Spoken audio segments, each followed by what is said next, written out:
Yesus adalah jawaban. Hari ini kita bicara tentang tantangan milenial dalam dunia kerja. Apa yang mesti dilakukan ya? Apakah milenial sudah siap? Apakah engkau sudah siap? Apakah gereja sudah siap? Ini penting. Supaya apa? Saudara bisa melihat peluang-peluang yang besar. Dan apa yang menjadi sikap saudara di era milenial ini. Wow. Saya sangat luar biasa menantikan podcast ini. Yuk kita bahas bersama-sama. Tuhan memberkati.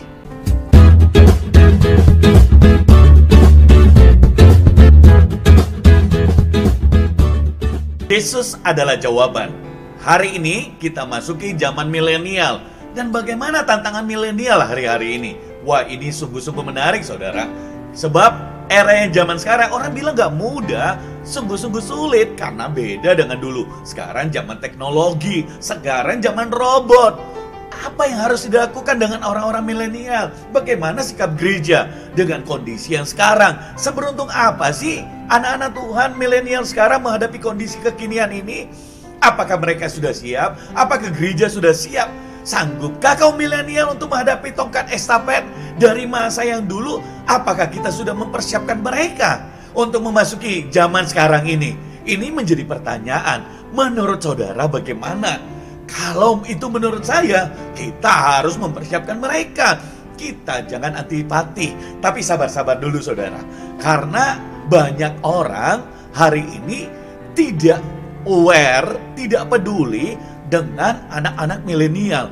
Bahkan kita merasa bahwa apa yang terjadi sekarang ini harusnya tidak terjadi. Saya beri sebuah contoh ya. Gereja dulu berkata, tidak boleh orang baca firman Tuhan pakai handphone. Seperti itu. Harusnya pakai buku. Ya, buku baik. Tapi zaman sekarang ketika Anda melarang anak-anak pergi ke gereja baca Alkitab pakai handphone, padahal setiap hari dia pakai handphone saudara. Bukankah yang penting isinya? Saudara mesti mengajari dia membaca firman, mendengar khotbah dari YouTube, memilih pilihan-pilihan yang rohani yang ada di tangan mereka. Karena sekarang zaman teknologi. Saudara, ini sungguh-sungguh menarik. Karena zaman kita, zaman saya akan lewat. Tetapi zaman anak dan cucu saya adalah zaman teknologi. Dan apa yang mesti kita lakukan? Kalau kita membuat mereka jauh dari teknologi, ataukah mereka tidak bisa ada di dalamnya? Nah, ini sebuah masalah saudara. Karena apa? Mereka akan gaptek, mereka akan tidak bisa bersosialisasi dengan itu. Dan gereja juga tidak bisa ada di sana. Saudara, ini menjadi pertanyaan yang menarik. Kalau begitu, solusi seperti apa yang kita miliki? Nah, menurut Anda, apa yang mesti kita lakukan saudara? Kalau hari ini kita terus-menerus bersiap diri, mempersiapkan gereja Tuhan untuk memasuki masa yang sungguh-sungguh ajaib, maka masa itu kita akan bisa lewati. Saudara, saya teringat dengan kisah Yosua. Yosua itu memasuki zaman yang berbeda. Dia harus masuk ke tanah Kanaan. Padahal sebelumnya bangsa Israel itu ada di padang gurun 40 tahun. Sebelumnya lagi masa di mana 430 tahun mereka menjadi budak di Mesir. Wah, sangat berbeda dengan apa yang Tuhan akan kerjakan. Tanah Kanaan itu sungguh maju. Tanah Kanaan itu harus ada peperangan yang dulu mereka tidak lakukan. Nah, tetapi Tuhan selalu ada di setiap zaman. Tuhan itu ada setiap masa. Dan yang penting seperti kata Tuhan kepada Yosua, jalani negeri ini, maka aku akan memberikannya semuanya di dalam tanganmu. Kuatkan dan teguhkan hatimu. Ini yang perlu mungkin buat anak-anak milenial. Yaitu apa? Kita harus tetap mengarahkan mereka pada Tuhan. Kita harus membuat mereka mencari Tuhan. Dan saudara, jangan antipati dengan teknologi. Hari-hari ini orang-orang berkata bahwa teknologi itu adalah teknologi yang sulit buat zaman kita. Tapi hari ini sebenarnya tidak sulit kalau kita itu mau belajar. Nah, bagaimana yang terjadi dengan perkembangan zaman? Robot ada di mana-mana sekarang. Orang tidak lagi bekerja dengan kondisi yaitu harus tenaga kerja. Tenaga kerja digantikan oleh robot. Banyak orang mulai stres. Bahkan di beberapa negara pengacara nggak perlu karena orang sudah masuk di AI yang dimana dia bisa membela orang lain. Contoh seperti di Korea, pengacara itu udah berkurang, saudara. Kenapa? AI itu yang berperan penting. Contoh industri mobil sekarang pakai robot. Tetapi sabar. Manusia tetap lebih unggul karena Anda memiliki hikmat dan memiliki roh Tuhan. Ini yang perlu kita jelaskan. Ini yang perlu kita ketahui, saudara. Karena generasi kita akan masuk pada next berikutnya, pada tantangan berikutnya, yaitu apa? Mempersiapkan zaman yang baru.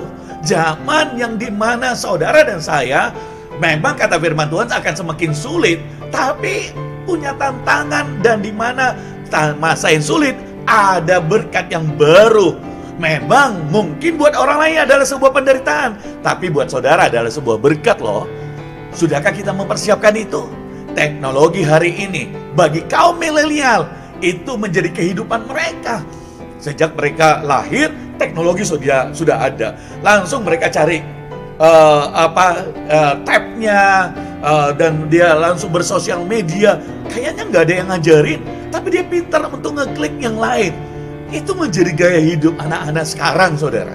Bahkan ada beberapa anak-anak sudah bisa diajari cepat dengan coding, bahasa komputer, dan mereka sangat-sangat aware dengan teknologi, saudara. Dan ini yang perlu kita persiapkan. Jangan menjadi anti dengan teknologi, tetapi kita mengisi teknologi itu dengan nilai-nilai firman Tuhan, saudara. Saya melihat ada banyak orang yang tidak bisa memasuki zamannya dengan zaman yang baru. Yang terakhir adalah gereja ditinggalkan orang. Ada yang bertanya, Pak, bagaimana sekarang dengan metaverse? Bisakah? Jangan-jangan orang tidak lagi pergi ke gereja dengan adanya metaverse, karena orang berpikir, ya di metaverse itu orang bisa kumpul bersama. Coba saudara pikirkan. Dan ada banyak orang yang berkata, saya nggak mau, itu metaverse nggak bagus, tidak boleh. Bahkan ada yang berkata, sesat. Wah, kalau saya nggak mau bicara seperti itu, saudara. Bahaya. Karena kenapa? Kita gereja harus hadir. Ini pendapat saya pribadi loh. Ya, ini saya share. Di mana ada kebutuhan, di mana ada orang, di situ Kristus harus hadir. Di situ value-nya mesti hadir. Haleluya. Ini yang saya suka sekali, saudara. Karena Injil itu adalah di setiap zaman. Di metaverse ada orang-orang yang di sana. Saudara lihat, orang terhubung dengan orang lain. Tadi saya merenungkan seperti ini. Saya berdiskusi dengan beberapa orang teman dan anak-anak. Saya berpikir, dulu kita perlu berjumpa dengan seseorang di tahun 1900-an, yaitu perlu naik kapal ke sebuah negara, baru bertemu dengan anak kita, saudara kita. Benar gak, saudara? Ya. Dan setelah itu mulai ada surat, kita bisa menyurat, baru kita berkomunikasi. Setelah itu ada pesawat, kita mesti pergi ke sana. Tapi kemudian ada telepon, kita nggak perlu ke sana, kita cukup bicara telepon. Dan kita merasa sudah terobati kerinduan kita, dan kita sudah terhubung. Hari ini, saudara, yang terjadi kita lewat sosial media. Dan kita merasa terhubung, berkomunikasi di sana, baik lewat Zoom dan yang lain. Metaverse juga. Saudara, kalau gereja nggak hadir di situ, pertanyaannya, bagaimana dengan jiwa-jiwa yang ada di sana? Ada banyak orang loh yang merasa hidupnya, dunianya sudah di sana. Di Amerika itu sudah memberi banyak sekali sebuah riset yang dimana komunitas ini makin bertambah. Kalau Anda sebagai gereja Tuhan anti akan hal itu, pertanyaannya, siapa yang menggembalakan mereka? Ya, saya mau berkata, bertemu secara pribadi adalah punya nilai sendiri. Tetapi menjadi jawaban di tengah-tengah teknologi seperti metaverse adalah sebuah hal yang tidak kalah penting. Anda harus berhubungan dengan mereka di dalam metaverse, memberikan Injil, kabar baik di sana. Anda melayani mereka dan mereka merasa diberkati oleh karena itu. Oleh sebab itu, ketika Anda hadir, itu akan menambah tingkat kepercayaan orang milenial, kebutuhan akan Injil, dan mereka akan melihat hal itu. Intinya adalah bagaimana Injil bisa disampaikan. Saudara, ini zaman yang berbeda, zaman teknologi. Dan bagaimana sikap kita sebagai anak-anak muda? Apakah semua teknologi harus kita masuki? Next berikutnya adalah kita lihat di Pengkhotbah 11 ayat 9, saudara. Wah, saya suka sekali ayat ini. Ini ayat yang powerful. Baca, saudara, dengar baik-baik. Bersukacitalah, hai pemuda, dalam kemudaanmu, biarlah hatimu bersuka pada masa mudamu, dan turutilah keinginan hatimu, dan pandang hatimu, dan pandangkan matamu, tetapi ketahuilah bahwa karena segala hal ini Allah akan membawa engkau ke pengadilan. What? Wah, ternyata anak muda, anak milenial tidak bisa hanya mengikuti keinginannya sendiri. Engkau harus mencocokkan itu dengan firman Tuhan. Tidak semua teknologi ternyata itu baik, tapi ada teknologi-teknologi yang membuat orang itu jatuh ke dalam dosa. Nah, ini yang perlu kita edukasi, saudara. And ini yang perlu. Di metaverse tentu tidak semua hal bisa. Di metaverse itu ada banyak hal yang terjadi. Jangan dikira, saudara, ada orang yang menikah di metaverse, ada orang yang menikah dengan robot, ada orang yang menikah dengan AI. Ada juga yang kemudian orang ingin hidup seumur hidupnya, ingin seperti Tuhan lewat teknologi. Nah, disitulah kita masuk, memberi anak-anak pelajaran supaya mereka jangan tersesat, saudara. Saudara, ini penting. Buat saudara bagaimana? Wah, saya sangat-sangat luar biasa. Karena ini sungguh-sungguh berkaitan dengan masa depan gereja.